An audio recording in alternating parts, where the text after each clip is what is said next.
बात है, राहुल गांधी जो इलेक्शन कमीशन के ऊपर समय-समय पर अपनी शंकाएँ ज़ाहिर करते रहते हैं, तो मैं समझता हूँ उनकी शंकाएँ बिल्कुल ज़ाहिर हैं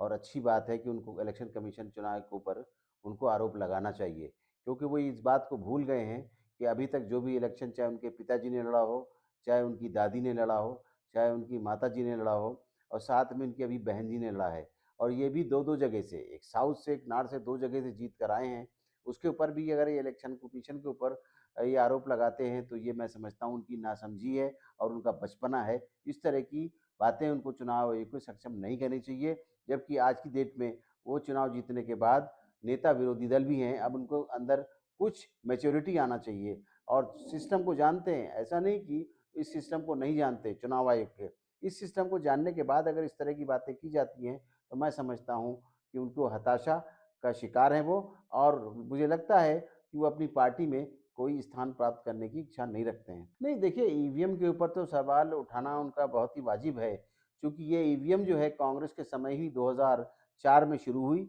जब कांग्रेस की सरकार थी और उस वक़्त हमें तो बीजेपी ने भी कहा था कि ईवीएम के बारे में जीवीएल नरसिम्हन ने एक किताब लिखी थी जिसका आडवाणी जी ने उसका विमोचन किया था। भाई देखिए, समय-समय पर मैं समझ सकता हूँ इस बात की कि लोगों की निराशा है, विपक्षी पार्टियों की, जो कि जीतने के बाद तो कोई बात नहीं करती हैं कि इलेक्शन कमीशन को अच्छा काम किया, लेकिन हारने के बाद तो सीधा आरोप लगाते हैं कि इलेक्शन कमीशन की कार्यप्रणाली के ऊपर, उनकी मशीनों के ऊपर, उनके कर्मचारियों के ऊपर, उनकी कार्यकलापों के ऊपर। मैं तो एक ही बात कहूँगा कि इसके ऊपर तो एलन मस्क जो आज ट्रम्प के एडवाइज़र हैं, उन्होंने भी जो अभी हम पार्लियामेंट के चुनाव हुए, उससे पहले उन्होंने कहा था कि अमेरिका के अंदर चुनाव में जो है तो वो ईवीएम से नहीं कराए जाते। सही बात है उनकी, क्योंकि वहाँ पर जो विदेशों में ईवीएम यूज़ की जाती है, उसके अंदर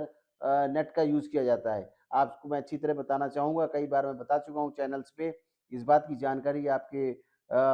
दर्शकों को, वोटर्स को ये बताना चाहूँगा कि ये जो ईवीएम है हिंदुस्तान के अंदर लागू गई है डे 1 से, उसके वो बैटरी ऑपरेटेड है। Just like a calculator, calculator में 1 और 1 2 ही होगा, 1 और 1 2 3 नहीं होगा। इसलिए मैं ये बात ये कहना चाहूँगा कि इसको कई बार पार्टियों को बुलाया गया भी चुनाव आयोग के सामने और जब ये वीवीपैट या ये मशीनें हमारी ईवीएम लाई गईं, उससे पहले सारी पार्टियों को दिखाया गया, उनको बताया गया, उनके बारे में हर तरीके से संतुष्ट होने के